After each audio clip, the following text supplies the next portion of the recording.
Shalom bien-aimés, souvenez-vous que nous examinons le thème « Être lumière du monde et celle de la terre ».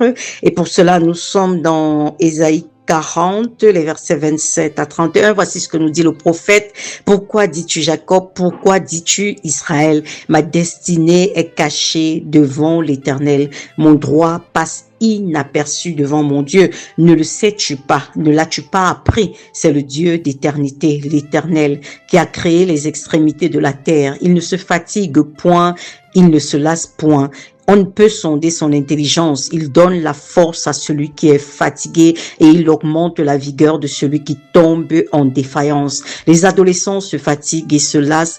Les jeunes hommes chancellent, mais ceux qui se confient en l'Éternel renouvellent leur force. Ils prennent le vol comme les aigles. Ils courent et ne se lassent point. Ils marchent et ne se fatiguent point. Bien-aimé, il faut que tu comprennes ceci. Si tu es engagé à marcher dans la vérité, si tu es engagé à être lumière du monde et celle de la terre, il va certainement arriver des moments dans ton parcours où tu vas te demander, est-ce que ma destinée n'est pas cachée devant l'Éternel? Tu comprends ça? Parce que le poids de ton appel va peser sur toi, bien-aimé, et tu vas te poser la question de savoir, est-ce que Dieu me voit? Est-ce que Dieu est avec moi? Est-ce qu'il est conscient de ce que je subis et de ce que j'endure? Ce sera pas toujours un long fleuve tranquille, non, pas du tout. Et nous devons compter sur Dieu. C'est pour ça que le Saint-Esprit nous donne ce passage ce matin, de ne pas te dire mon droit passe inaperçu devant mon Dieu. Non, le Seigneur dit, ne le sais-tu pas, ne l'as-tu pas appris? Je suis le Dieu d'éternité, je suis celui-là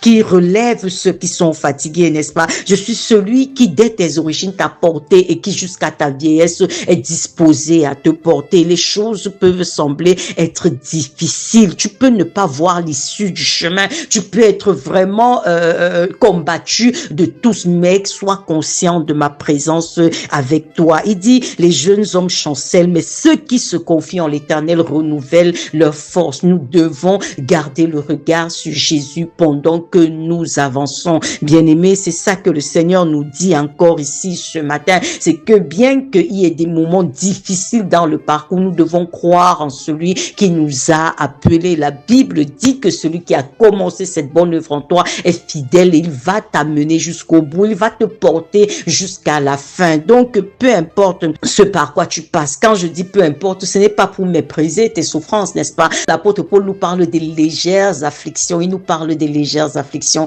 Compte sur Dieu, bien-aimé. Appuie-toi sur Dieu. Ton droit n'est pas inaperçu devant l'Éternel. Tu comprends ça? Ta destinée n'est pas cachée devant ton Dieu. Notre Dieu est le Dieu qui a des yeux pour voir. Il a des oreilles pour entendre. Il dit que l'Éternel parcourt la terre de son regard pour soutenir ceux dont les cœurs sont tout entiers à lui. Tu vois, les yeux de l'Éternel parcourent la terre pour te soutenir. Si ton cœur est tout entier à l'Éternel, alors sache que l'Éternel en permanence, celui-là qui ne dort ni ne sommeille, a le regard sur toi, a le regard sur toi. Il est avec toi, bien-aimé. Au plus fort de l'épreuve, le Seigneur est avec toi. Quand tu vois l'empreinte des pieds sur le sable, ce n'est pas tes pieds, c'est l'empreinte des pieds du Seigneur, parce que lui, il te porte. Au plus fort de l'épreuve, l'Éternel te porte afin que vous puissiez traverser la ligne d'arrivée avec gloire. Donc, tu es encouragé ce matin à ne pas te lasser. Tu es encouragé même à ne pas avoir peur, n'est-ce pas? Tu es encouragé à ne pas céder à la pression. Tu es encouragé à avancer, sachant que le plus fort est avec toi. La Bible dit que celui qui est en toi est plus fort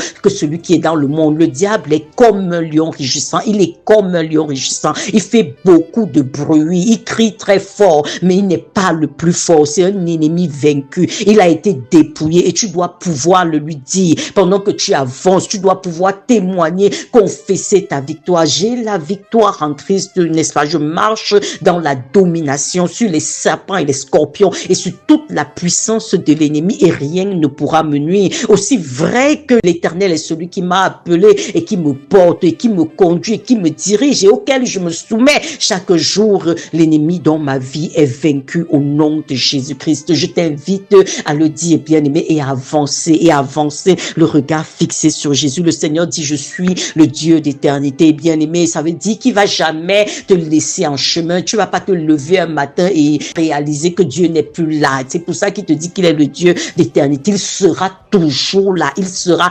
toujours là, n'est-ce pas? Donc, appuie-toi sur lui, mets ta confiance en lui et avance fermement sur le chemin qu'il trace au devant de toi. Si Dieu est pour toi, qui sera contre toi, bien-aimé? Ma prière ce matin encore, c'est que tu te lèves et que tu confesses la parole de Dieu, que tu dises à Dieu, Père, je sais que tu as promis de ne pas m'abandonner et de ne pas me délaisser. C'est pour ça que je continue la marche, parce que je suis appelé à éclairer une multitude dans le nom de Jésus. Shalom, bien-aimé.